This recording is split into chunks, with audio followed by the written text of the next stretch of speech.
welcome and thank you for joining this Zoom call, which is an introduction to Racing the Planet. For those who don't know me, my name is Sam Fanshawe, and I'm one of the event directors at Racing the Planet. And I will be managing a couple of the races during this year. And also on this call, we have Mary Gaddams, who is the founder of the company and also is very involved in the races day to day. I'm going to go through a presentation and talk through it. Please, if you have questions in between, do write them in the chat and Mary will answer. And I see there's a few alumni who know the races well on the call as well. So please feel free to answer if you know the answers to people's questions, and then hold out for your any questions that you want to ask publicly with everyone towards the end of the call.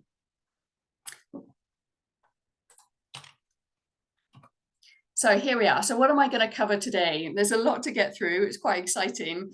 A lot of people on the call have either not signed up for a race yet or signed up for their first race already next year or are thinking about doing a race. So this is starting at the very, very basics, very, very beginning.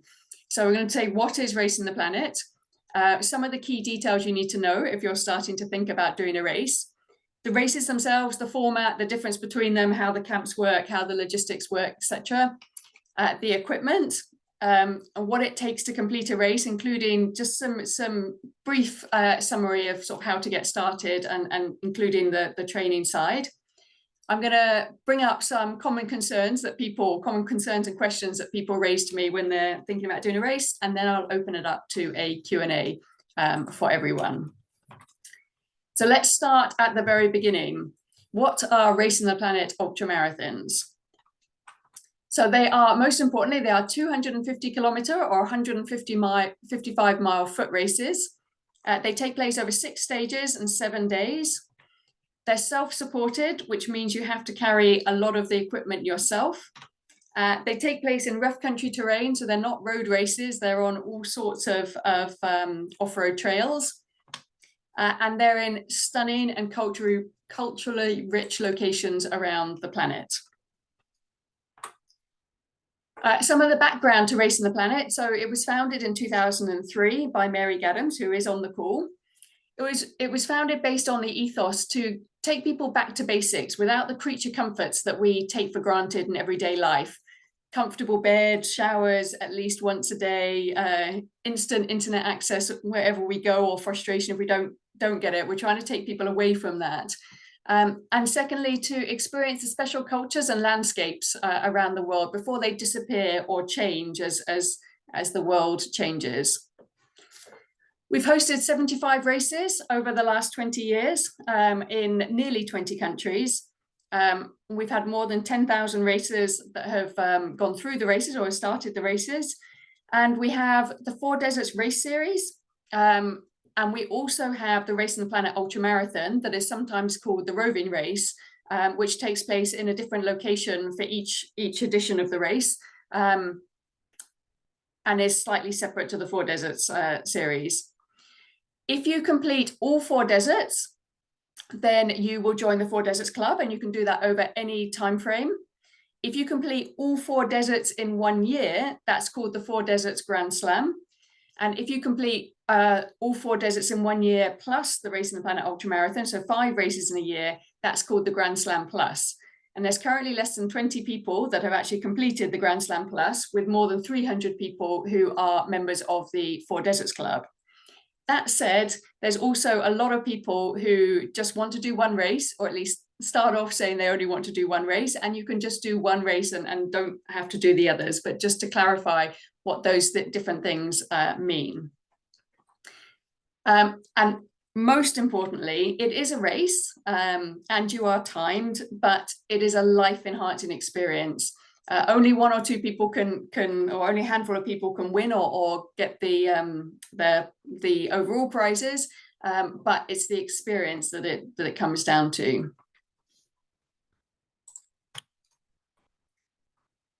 And we always say our tagline about Racing the Planet is that Racing the Planet is more than a race. It's an adventure. It's exciting travel to amazing places. It's running with and meeting inspiring people along the way. It's experiencing and being in the local cultures, both together with the local team and some of the villages that you go through in some of the races. It's an opportunity to reset, to take you away from everyday life and the hustle and bustle of family and work and everything that goes with it. And a week away in the desert, so you come back refreshed is an interesting word, but certainly refreshed in the mind. It gives you an appreciation for the small things in life, the things that you take for granted. And it's a great opportunity to support a charity, either through awareness or through fundraising. And a lot of people do use the race for that purpose. And finally, it creates memories for a lifetime that you will always remember. That's what the summary of what we say makes Racing the Planet more than a race. You'll find out things about yourself that you never knew, how mentally strong you are, how you can overcome things when you think that you've got no more energy in the tank, how you can inspire or help other people to complete their race. You'll meet lifelong friends, both the racers, your tent mates, the volunteers, the staff, the doctors. Guaranteed you will meet some people that you will stay in touch with and visit around the world. And it's an incredible adventure and achievement. That moment of crossing the final finish line is something that you will remember for the rest of your life. And a quote from one of our racers, who herself is actually a runner and quite fast, we said, for sure, it's running, but it's more than that. It's life-changing and life-enhancing. And that's sort of the best summary that I can give overall. But into the details, that's the exciting part of it. And then you get into reality. So there's a few things that you should know if you're thinking about doing a race. The first thing is that it is a race, and the leaders and the front people are very fast. But it is possible to walk the entire race and still complete it. So there are cut-off times, and these are based on a 4 kilometer or 2.5 mile per hour walking speed. So if you can walk 40 kilometers, 25 miles in 10 hours, then you're in a good space to be able to complete a race. If you can't do it now, there's time and there is preparation that I recommend that you do, so don't panic if you can't, but that's sort of the goal that you should be looking at as a minimum. And to add to that is that doesn't include rest time. So if you're walking at that pace at 4 kilometers or 2.5 miles an hour, it doesn't allow additional time for breaks to check your blisters, to fill your water, etc., etc. So it's better to plan to be moving a little faster than that.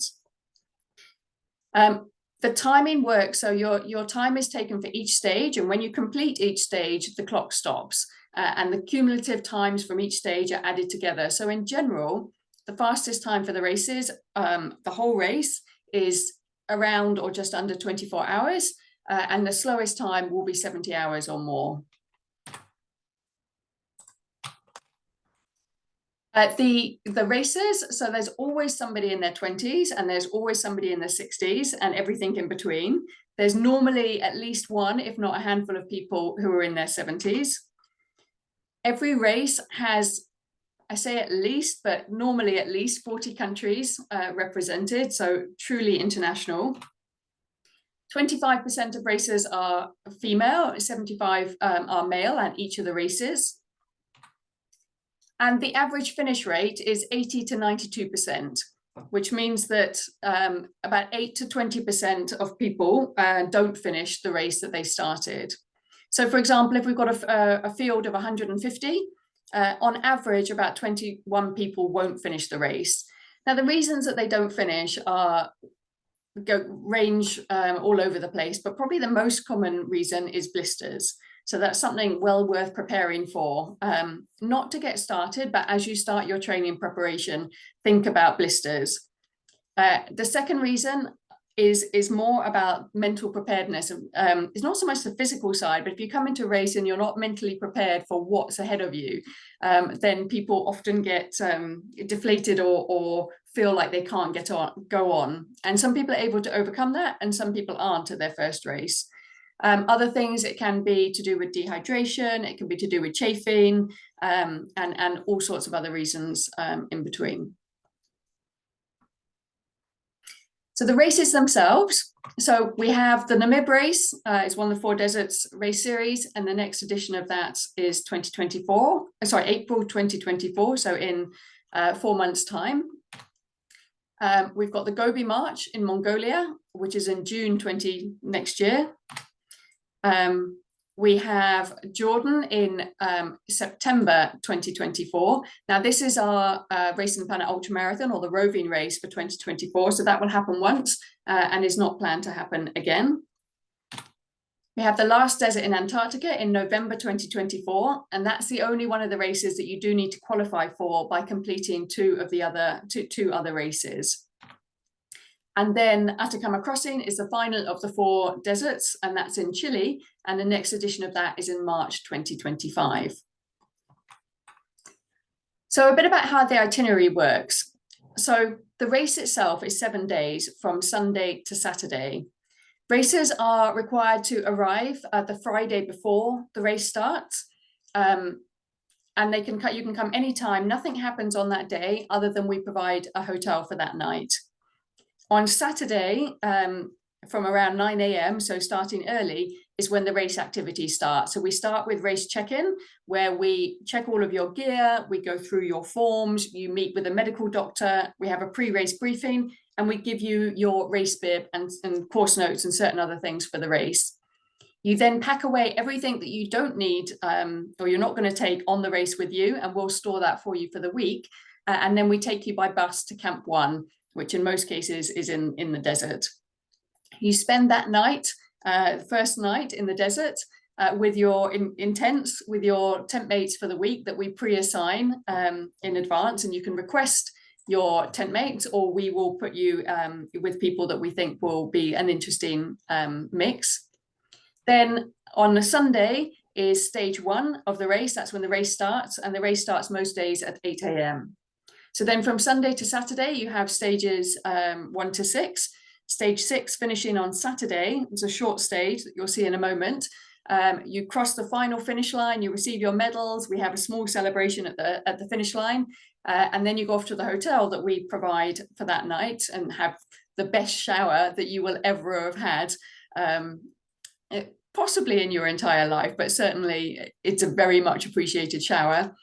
We have an awards banquet, so a dinner and a presentation in the evening. You stay in that hotel, and then on Sunday, all race activities are over and you're ready to leave anytime. So the total time needed for the race is 10 days.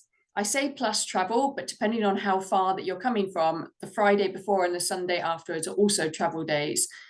So it's 10 days plus, depending on how long it takes to travel. You have to arrive the Friday before at any time. I would, however, recommend, if you are able to arrive 1 or 2 days earlier, especially if you're coming quite far or from a different climate, so that you have the chance to acclimatize, to rehydrate, to recover from your flight, to sort out your gear, etc. However, at least 20 or 30 or maybe even more % of racers literally do arrive on that Friday, and sometimes later on the Friday. So if that's all you can do, you won't be alone. And then on Sunday, anytime anytime on Sunday, you're ready to leave. So you stay in the hotel the night before. The hotel will provide breakfast on Sunday if you want it, and then it's that is the end of the race activities. The actual format of the race itself. So the race starts on Sunday, having spent the night before at camp. And for most of the races, the first 4 stages are 40 kilometers or 25 miles. And then stage 5 is the long march, which is double the distance more or less, so around 80 kilometers or 50 miles. But you have 2 days to complete that. So the fast people will likely complete that in under 12 hours, and they will be finished on that same day. So they have that night and the whole of the next day as a rest day before the final stage 6. And for those towards the back of the pack, normally the cutoff time for that is around 12 noon on the Friday. And so you have the rest of that afternoon and that night to recover before you do the final stage. Just a note on these distances is that They vary for each race. So you might have 38 kilometers one day, 42 the next, or 35 the next. So this is sort of an average, but they're around the 40-kilometer mark. And then the long march varies from, I think, minimum 60 kilometers, so about 40 miles, up to maximum 100 kilometers, so about 60 miles. And you can see the details of those on the course page of each of the races. But this is a good average of what they are. And in some races, the long march falls a day earlier on stage 4. So for the Gobi March in Mongolia, for example, that takes place one day earlier. And then the format during a stage. So the race starts generally at 8 a.m. On the stage start day. All races start together. And you follow the pink flag. So you can see here what a pink flag looks like. Sometimes it's pink tape, depending on the terrain. There's no navigation required. And you simply follow the pink flags along the course to each checkpoint. There's a checkpoint every approximately 10 kilometers or 6 miles.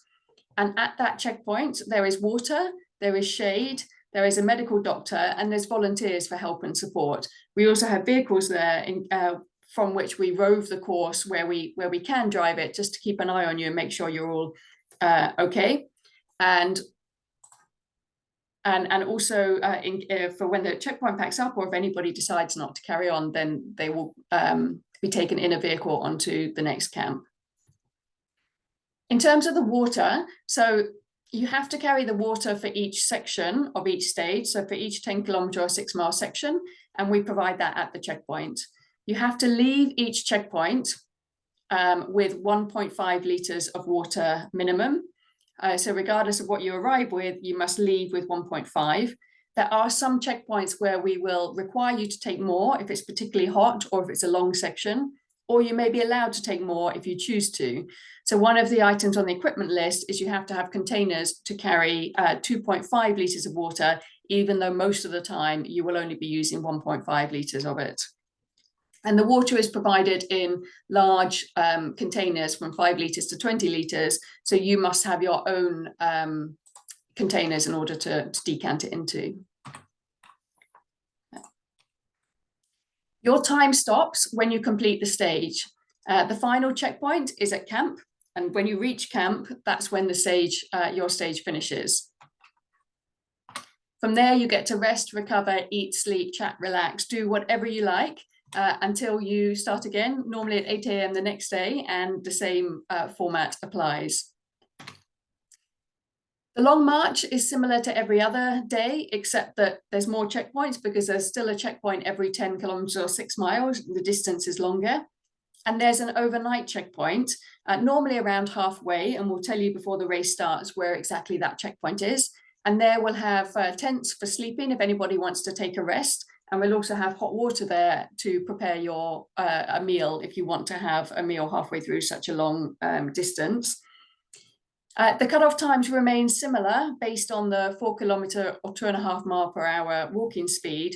However, we add 3 to 4 hours on for the overnight checkpoint, so that if you're going at the slowest speed, you still have a chance to rest at the overnight checkpoint. And if you don't, you can keep on going, and then you can go slower because the cutoff times then have 3 or 4 hours having been added onto them.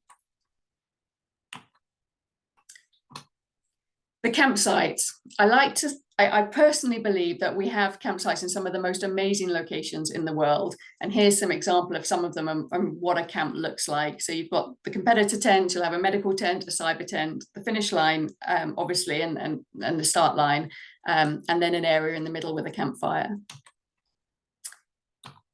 How it works at the campsites. So we provide tents. We provide large tents, which are generally shared with between 6 and 8 people, which our local team put up and take down, and you will be assigned to one of those tents. If you choose to bring your own tent, you can. It means you have to bring a tent, an individual tent, or if you want to share with one other friend, you can bring a 2-man tent. We will carry that for you from camp to camp, but you will need to bring it yourself, put it up and take it down. Toilet facilities are provided at camp, only toilets, no showers. There are no showers provided during the race. There are some water crossings, some places where you can have a wash or wash your clothes, but not on all of the races. The toilets are normally either portaloos or in some cases a hole in the ground. And when you're at camp, you must use those. When you're on the course, the toilet facilities are al fresco, as I like to say. We ask that you go 50 to 100 meters off the course, so you're not in the way where anyone might tread in your toilet activities. And we will give you toilet paper bags at the start of the race. And we just ask, if you're using toilet paper, you put them in the bags and you carry it to the next checkpoint. And all the checkpoints in a camp, there are rubbish bins where you can dispose of anything that you don't want. Definitely use toilet paper in the toilet bag, and anything else that you want to get rid of. We also just ask on the course that you just cover up any solid material. Just again, we're trying to leave the area in the course as we found it. Hot water is provided at camps, and the only other place other than the camp that hot water is provided is the overnight checkpoint on the long day. There's an unlimited amount of hot water, but it is for consumption only. It's not for washing, it's not for keeping warm, it's not for anything else. It's just for preparing meals and hot drinks, and for consuming. Every morning, there's hot water available from around 5 a.m. until before the race starts at about 7:30. The race starts at 8 a.m., so the hot water is available until about 7:30. And in the evening and afternoon from around 2 p.m. until about 8 p.m. when most people have either gone to bed or have at least eaten. We also obviously provide cold water, drinking water at camp. We suggest that you manage your water consumption even at camp and look to be consuming about 3 liters of cold water between when you finish the stage and when you start the next day. And that comes in large containers that you can decant. Only because whilst you don't want to dehydrate and not have had enough water, it's also can be not a good idea medically to drink too much water. And there's a fireplace. You can see the picture here at all of the camps, provided it's not too windy and there's nothing that stops us putting a fire there, where you can keep warm, you can sit around and have your meals and chat with your fellow competitors. Whilst you can use the fires for cooking food, I don't recommend bringing food that needs cooking because it takes longer and is a bit more of a hassle when you're tired, and in case there isn't a fire. So we do recommend bringing dehydrated food that you just need hot water to rehydrate it. So here's some more examples of the tents. So you can see the tent design that we use at most of the races. Some of them are a little different to this, but that gives you an idea. So those tents are officially 8-man tents and would normally fit 6 people or assign 6 people to those tents. And here are some tent mates inside a tent. This was not the same style of tent that I just showed you, but similar to ones that we use and have used at some races. And one of the racers said to me about their tent mates is that sometimes it's people you go to the race with, or it's people you've met at a previous race, but sometimes you don't know anybody in your tent, or you don't know anybody at the race, but everyone is inspirational and is there for the right reason and the same reason. And somebody said, we're friends who've never met before.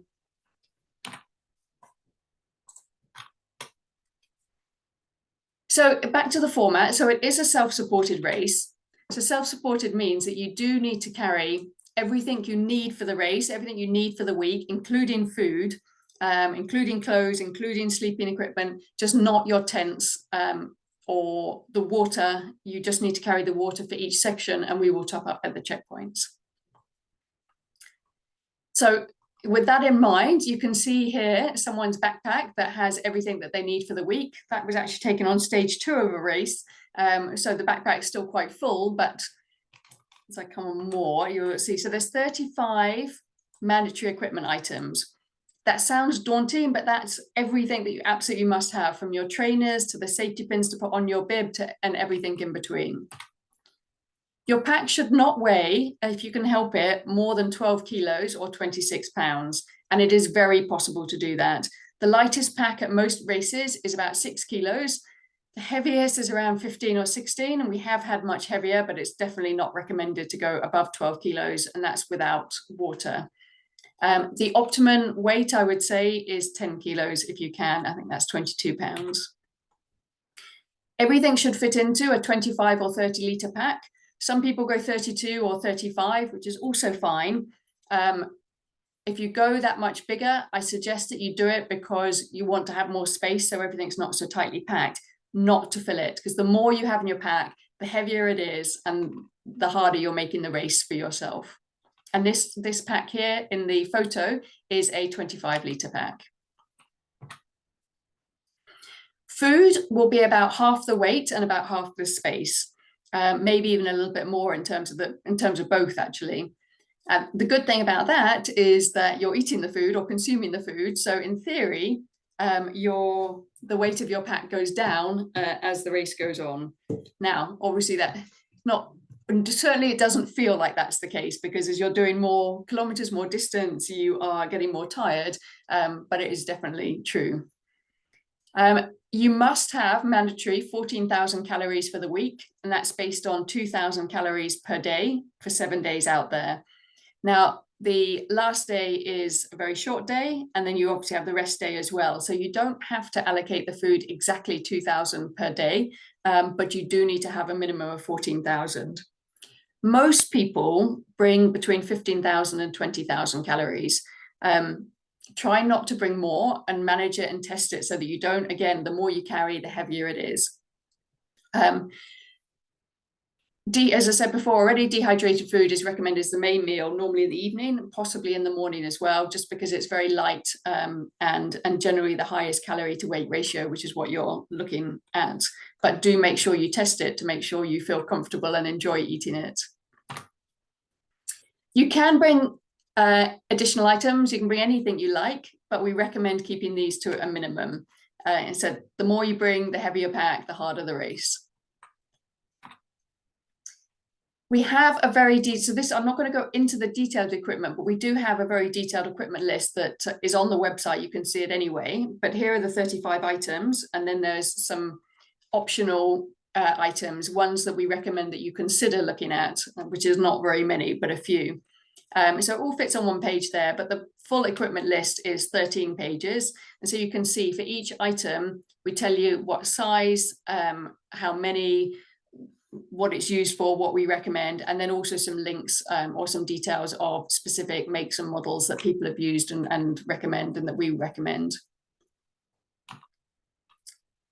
Breaking down quickly the key equipment items. So the essential items are your backpack, your shoes, your hydration system, so your water bottles or your bladder, food and electrolytes, clothing, and your sleeping bag. Other items, there's lots of small items which they're important and you have to have them and they matter, but they're not as essential in terms of spending a lot of time selecting them and testing them. So head torches, warm hat, gloves, cap. Sorry, it should be one cap. An emergency gear, so mirror, compass, medication. There's also some hygiene things that you have to have, so toilet paper, alcohol gel, and the like. And then there's the optional items. And there's a few that we do recommend you consider. One is a sleeping pad, and we leave this down to your choice on purpose because sleep is very important, but sleeping pads, they're not heavy, but they add weight. And gaiters is another thing. There's a few other things to consider, like a toothbrush is not mandatory, but I would highly recommend you bring it. Trekking poles you might want to consider, but don't start looking at it if it's something you've never used before. I'm only mentioning gaiters here specifically because it was one of the pre-questions that somebody wanted answers. So quickly, so gaiters are basically the covering that you put on your shoes to keep the sand and debris out. They're optional, but they are highly recommended. Some races, they're more essential or recommended than others, but I always say you're unlikely to regret having gaiters. So there can be a bit of a hassle to attach, but they're not heavy, they're not expensive. And if you really decide you don't like them or they're not working during the race, you can always take them off or get rid of them. There's three main types. There's the full length ones, which are definitely the best in terms of the more sandy deserts. They're permanently attached to the bottom, and then you put your foot in like a sock, so you have no choice. You always have to wear the gaiters, although you can push them down. There's the ankle length ones that you can see in the big photo here. You can also see in the photo on the side here where you have Velcro permanently attached to your shoes, and then you can Velcro them down. You put your foot through it like a sock, and then they're fitted around your ankle. And you can choose whether you wear them or not for different stages. And then finally, there's the trail gaiters, which is this photo on the left, which are not permanently attached, but you can see they only cover your ankles. So if you've got shoes that have a lot of mesh at the front, they're not recommended, because especially if it's a sandy desert, then the sand will go straight through the top of the shoe. Okay, so here is a big slide. And I'm not going to go through each one, but what I've done is compared the four main races four next main races, looking at the altitude, the elevation, the terrain, the temperatures, and then some specific notes. So some highlights on here. So if you're not good at altitude, Namib is your best bet, because it doesn't go above 600 meters. On the contrary to that, the Atacama Crossing goes up to 3,200 meters, and its lowest point is 2,200 meters.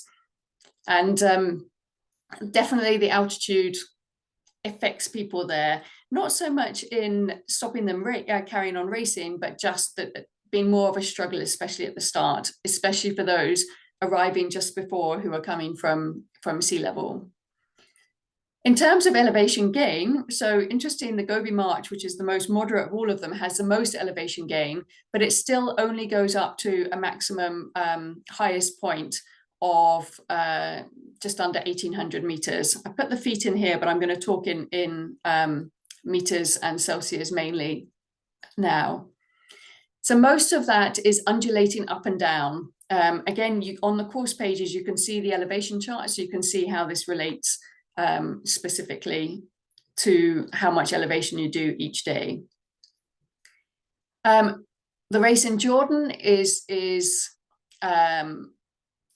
also has quite a lot of gain. It has more loss. So if you don't like, it's the race with the biggest elevation loss. People say they like downhills, but lots of people don't, because it's not so good on their knees. Actually, the main reason that's mainly where you're going up and down and then gradually going down. There is one big climb on that, which is on the Long March. But the first part of that course is very sandy, not so much with dunes, but a lot of sand. But then there's a big climb on the Long March, but that's on a hard packed rocky surface. So different things to consider. So Namib race, whilst it doesn't have that much up and down, and it certainly doesn't go very high, there is a lot of sand. Every type of sand you can imagine, from very hard packed, so it's almost not like a road, but almost like a hard surface, to some very, very soft sand. Jordan also has a lot of sand, but not the dunes. So Namib has not all dunes, but it has quite a lot of dunes as well. The Gobi, I would say, is the most runnable and mostly on tracks and trails, but there is a stage that is in the dunes, and they are very soft. So they're not high dunes, but they are very soft in there. And Atacama is generally the most technical, so it has the most variety of terrain. You're at altitude, more technical terrain. It means that the difference between the fastest and the slowest person is less, because it's not, even the fast runners can't run that fast on some of the technical terrain. In terms of temperatures, so they're all quite hot during the day. And then apart from the Atacama Desert, they're relatively temperate and quite nice at night, but the Atacama gets very cold at night. These highs that I put in here, I hate talking about temperature and weather these days, because it changes so much, especially like the effects of the world are changing, but this gives you an idea. So they're all quite hot. Gobi is probably the least hot at the hottest part of the day, but we did have it hotter than this this year. So you can't rely on anything for sure. But I think if you can handle up to 40 Celsius, then you're preparing yourself well. And these highs I'm talking about, this is the highest temperature. This is temperature at the hottest part of the day, and normally the hottest part of the day lasts for 2 or 3 hours. So then it's working its way up and working its way back down again. So to summarize, no, maybe I should start with the other way around. Okay, so every race is 250 kilometers or 155 miles over 6 stages and 7 days. So none of the races are easy. If I asking the majority of people that have run all of the races, or asking people who run a lot of the races, the majority would say that the Gobi March is the most moderate in terms of altitude, in terms of terrain, in terms of elevation gain, even though the gain is the highest, and in terms of temperature. However, this year, the people that did it found it very hard. Most people would say that the Atacama is the hardest, and that's mainly because of the altitude, the technical terrain, and the differences in the temperature range. So -4 when you wake up in the morning, which is the lowest or close to the lowest you get, but it definitely gets down to 0 Celsius on many nights. And that's quite a difficult thing to manage to make sure you get enough sleep. I'm not going to spend more time on this slide, but you will see it in the recording. I can also send it specifically, but just to give you an idea. But as I said, all races, none of the races are easy. It just gives you a comparison for what you should look for. In terms of the requirements to join a race, so there's no qualification requirements to join a race. Only the last desert requires you to have completed 2 of our other races. But other than that, you don't have to have completed a certain distance or a certain time or a certain number of other races. You do need to complete some forms. Most of them pretty straightforward about your medical history and your emergency contact and insurance and your tent mates and that kind of thing. But we do also require a medical certificate that's signed by your doctor, just to say there's nothing underlying that they know, either by knowing you or having done tests, that should stop you doing the race. And I've just put it up here. It's a very simple form where you just need to ask your doctor to fill it in, say that there's no reasons why you shouldn't do the race, or to let us know any things that we should be aware of, even though they support you doing the race. And we just need to see that so that our medical team is aware. So ultimately, if you want to, you can. And I say that quite clearly. Wanting to is quite key. It's the mental excitement about doing it that will motivate you to train and prepare and to get through the race. It's like age won't stop you, qualifications won't stop you. It's just a case of knowing that you want to, choosing the right one, the right timing, and preparing well. So how to choose which race? So you saw the table that I did before. And despite that, I would normally say to people, choose one on a date that fits your calendar. Because if there's a date that you can never do in the year and the race falls in that time, you'll never get to a race. Secondly, if there's a location that excites you, then that's the one that you should try to aim for, because it will make you more motivated to want to race. So if you've always wanted to go to South America and never been, then the Atacama may be for you, even though it's one of the more challenging ones. And then finally, once you've worked out which ones fit your date and you've thought about which ones excite you most, you can look at the ones that suit your strength. So for altitude, elevation gain and loss, so climbing, the terrain, if you like sand, you hate sand. If you're okay with water crossings, Gobi March is fine. If you're not into water crossings and you always get blisters, that's not ideal for your first race. And then also the climate. So in terms of how you get started, just the quick summary, because it seems like such a big goal. First of all, decide your why, which I only say because knowing why you're training and preparing and planning to do such a big go on such a big adventure, such a big race, is to think about why. Is it just because you really want to go to that location, or you want a new challenge, or you're raising money for charity? Like, know your why so you can remind yourself if the training gets tough or the race gets tough.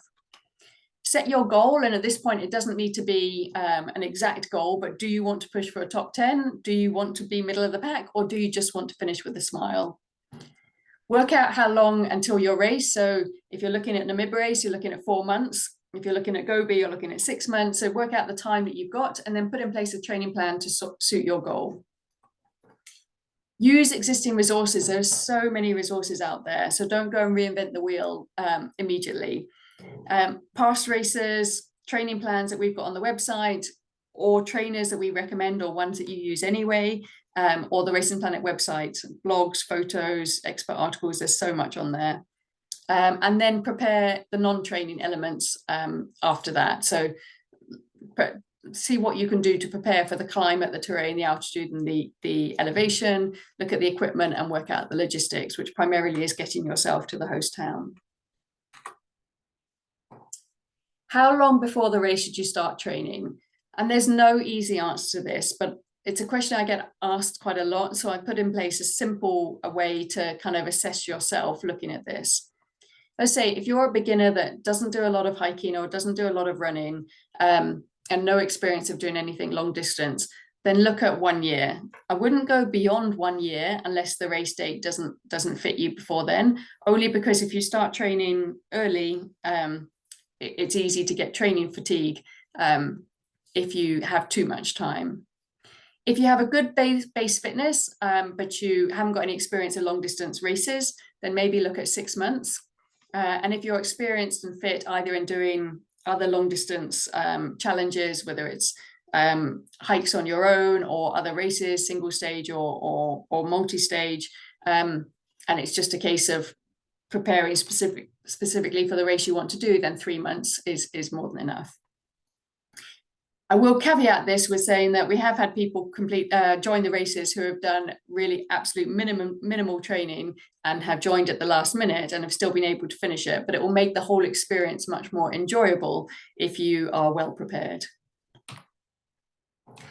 Now, what does a training plan look like? So we have a Zoom call coming up on the 4th of January with some training tips and advice from some personal trainers who have done the races, and also more detail into this. But just to give you an idea, we have some generic training plans on the website, which are generic, so you should look at them and tailor them to yourself. But they're based on 6 months. So taking a week from one of those training plans, that's 3 months in for the beginner one. There's a beginner, intermediate, and advanced. Here's the kind of thing that you're looking at. So definitely have a rest day. Everything in these training plans is based on time rather than distance. So you can see on there for yourself what you're looking at. So 3 months in, once a week, you should be doing a 2.5 hour hike or run with a lightweight backpack off-road, and then with the other things in between that. On these training plans, they also give you some other things you should be doing for the week, which is including non-running activities, your mindset, and the craft, meaning more sort of anything that's not running, so with equipment and logistics and the like.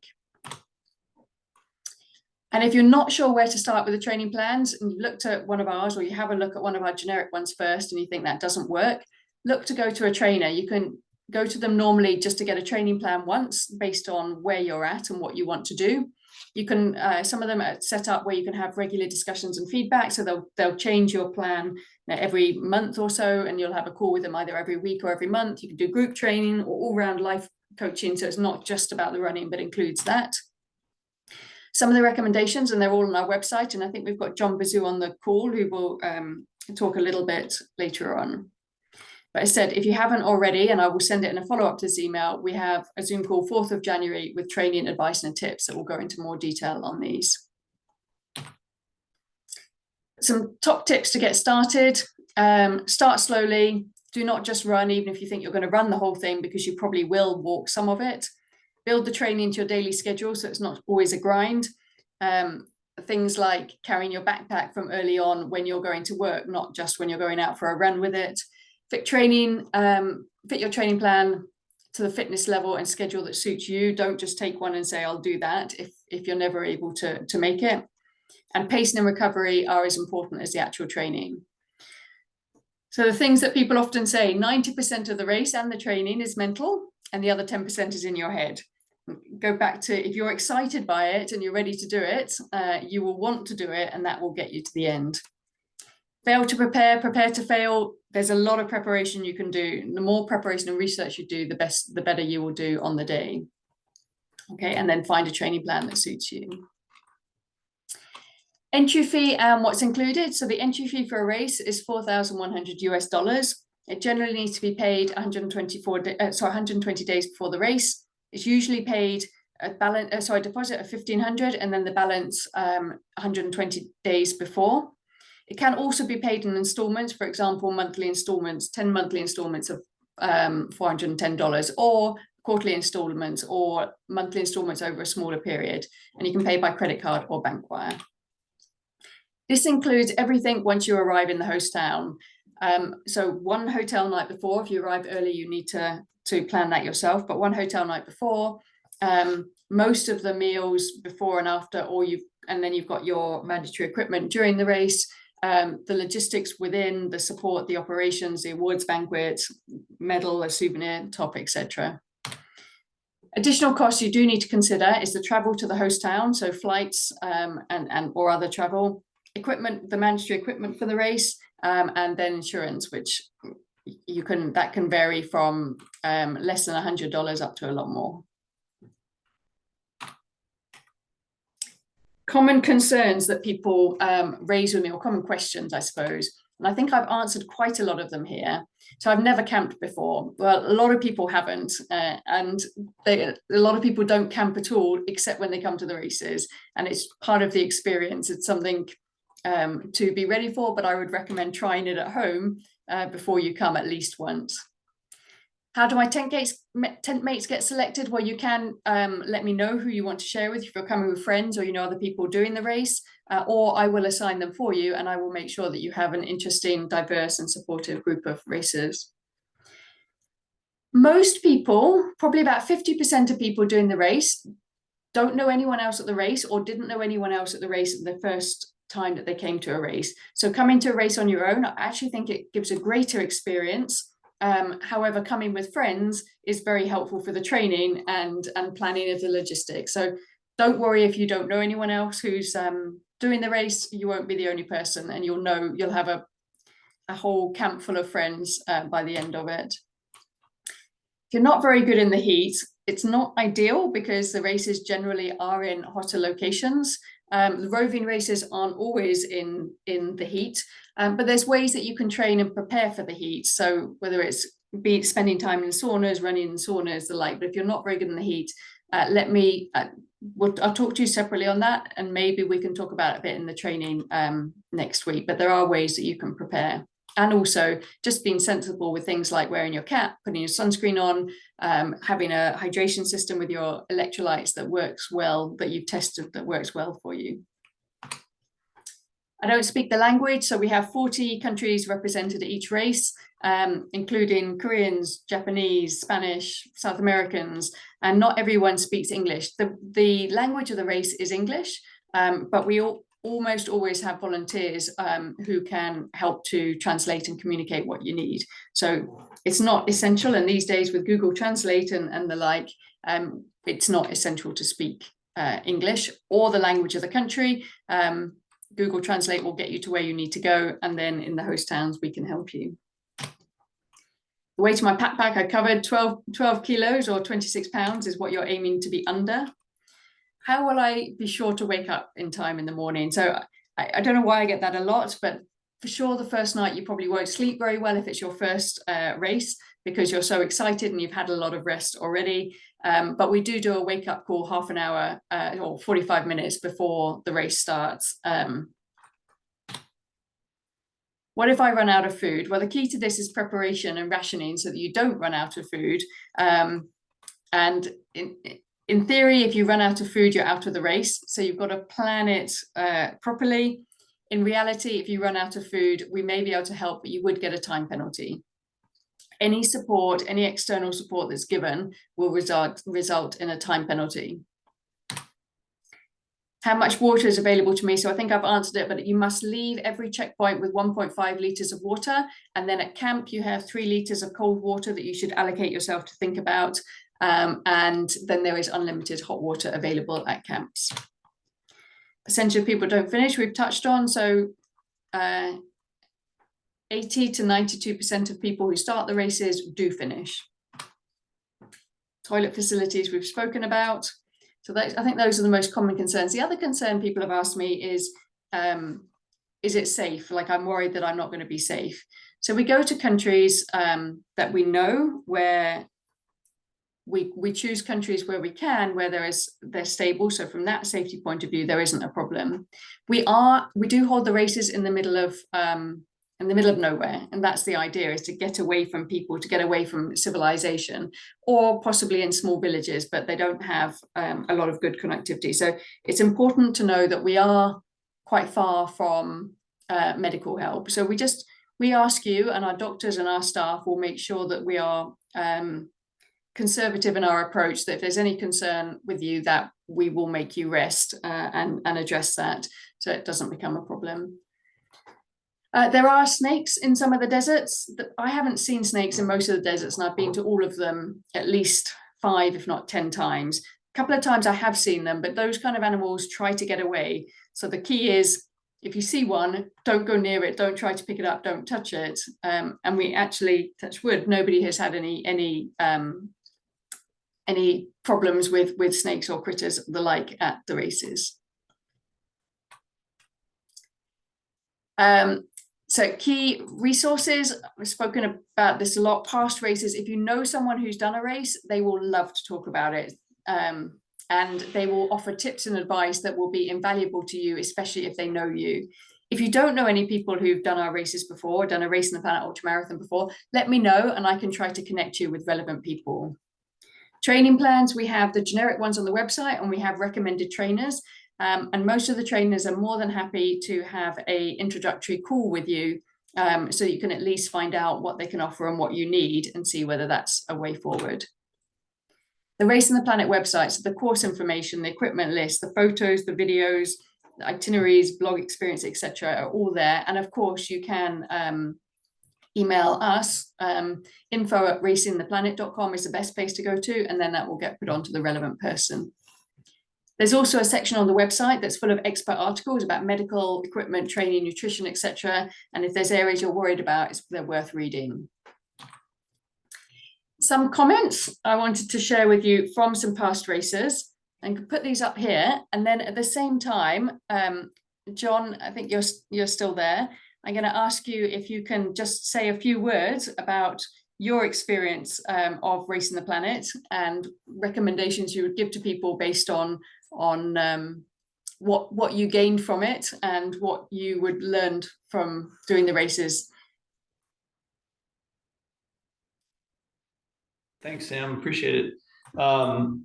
You know, just so my experience was a little bit different, just in sense, because I did do the Grand Slam in 2022. And so I was, you know, my training was slightly different than most, because I was training for all 4 of them, ultimately all 5 of them. And then, of course, I was also scheduled to complete it in 2022 or 2020 originally, when, of course, COVID happened. And so kind of delayed a lot of things for a couple of years. One of the biggest pieces of advice, one of the biggest things that I always tell clients when I start working with them, is that anybody can do this. That's true. I mean, Sam mentioned that anybody can do this, as long as you stick your mind to it and you say, you know, you kind of bring on like a survivalist mentality, right? Essentially, you're just committed to making it through. You're committed to making it to the end. You can make it through. I've seen people make it through with pretty bad injuries. We had one of our racers in the very first race in Namibia, lost all 10 toenails within the first couple of days of the race, and she had completed the Grand Slam that year. So that's you know, anybody can do this. My training, the one thing that I would tell people, the training is out there, the training plans are out there, and they're fine. You know, like Sam says, pick the one that you want that's going to meet your needs. As long as you're relatively healthy, you're going to be fine from a cardiovascular standpoint. The biggest thing that gets neglected across the board is the strength training. Okay, and so you need to make sure that you're putting that in. And when I talk about that, I'm not talking about what you typically find with endurance-based strength training, where you're doing high reps and low weight. I'm talking about putting in really intense lower body strength training. The entire this entire thing, this whole thing of ultramarathoning and multi-day self-supported ultramarathoning and everything, is all about you being able to maintain a running posture with an external load on, you know, and then generate force on extremely loose terrain and rocky terrain. And you will be able to complete it even if you don't really do a lot of strength training. but it'll help you to recover. It'll help you to do better than what you think. Sam mentioned about your why. Okay, one of the things that I've talked to quite a few clients, having a why is important, and your why just might be because I want to travel to South America and I want to walk through the Atacama Desert, and that's perfectly fine. That's a perfectly fine why. I had a why that was based off of my years in the military, that I just wanted to try and do something on my own accord, to do it as an example to several students that I had. But within your why, you have to be honest about your why and really what success and failure looks like.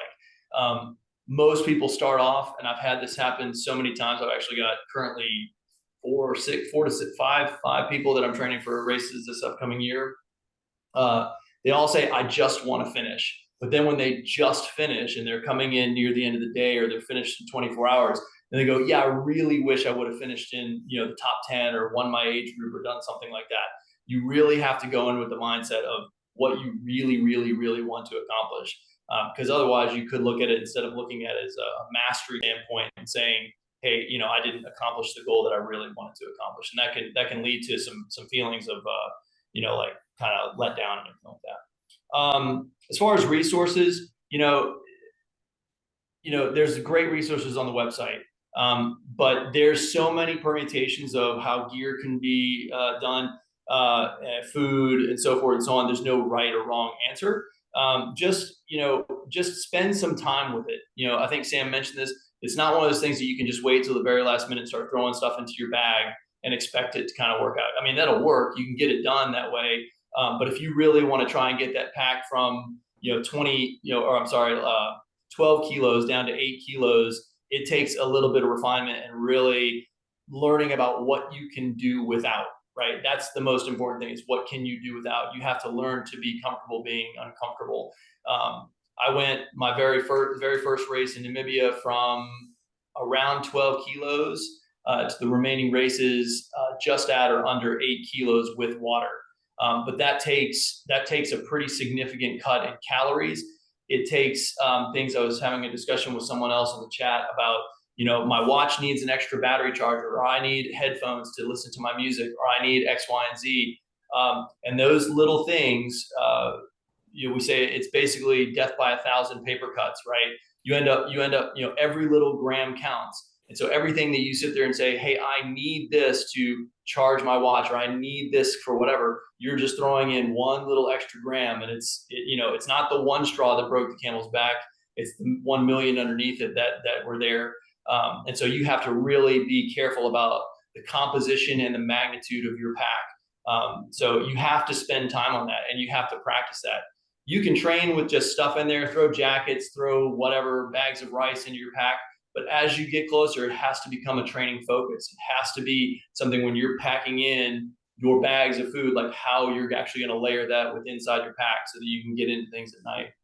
One last thing I would say is like resources. Definitely reach out to people. If Sam links you up with somebody, right, whether it's a previous racer or something, reach out to them. Most people will be willing to talk to you. I found out who the other Americans were within that were doing the races. Sam's really good about doing those kind of things. And we just collaborated on ideas. I was fortunate enough during my Grand Slam year to also have another guy in my town we lived in the same town that we were doing the Grand Slam together. And so, but he had never done anything like this. We bounced ideas off of each other. We pre-checked everybody, our stuff. We carried things for each other to the race, not during the race, to the race, and stuff like that. So create your own little support group and just, scrutinize, and then just decide what you can do without them. So anything else, Sam? I don't know what else. No, that's perfect, John. It's nice for people to hear it from someone else, not just from me, but and having done all 4 in a year, you certainly got the experience, but that's really, really helpful. Thank you. Okay, so that nearly brings me to the end of an introduction to Racing the Planet and what it takes to get started and to complete a race, and why it is more than a race. Does anybody have any questions that either weren't answered on the chat or in the call already? If you do, just want to unmute yourself and fire away.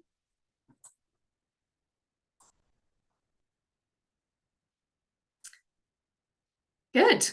That's I've either bemused you all, or between myself and some add-ons from John, managed to answer your questions. I'll move on now, just to final with the next steps. Let's repin this. So after this call, probably tomorrow, I'll send you a link to this recording, as well as links to specific pages and some things that I've mentioned. You can see a lot of resources on the Racing Planet website. As John said, there's plenty more out there. There's a balance between researching enough and researching too much. So there is so much information out there. You sort of have to read a certain amount, ask the relevant people, and then make up your own mind. So do look elsewhere, but maybe start with the Racing Planet website, just because it's specific to what you're doing, and especially for first timers. And you will learn a lot after your first race. A lot that people, even though they might have told you, you either didn't believe them or you didn't take note of it at that time. Register if you haven't already, and I'll send you the link in my follow-up email tomorrow to attend the next Zoom, which is training tips and advice from some personal trainers, and then also a little bit more detail from our team, from what we've learned about what some key things you should be doing. Any questions you have that you've thought of later, just email us, info@racingtheplanet.com. It'll come to most likely Mary or myself who will answer it, and we'll send it to the relevant people to answer. And finally, hopefully, plan for your next race, or keep planning for the race that you're already signed up and registered for.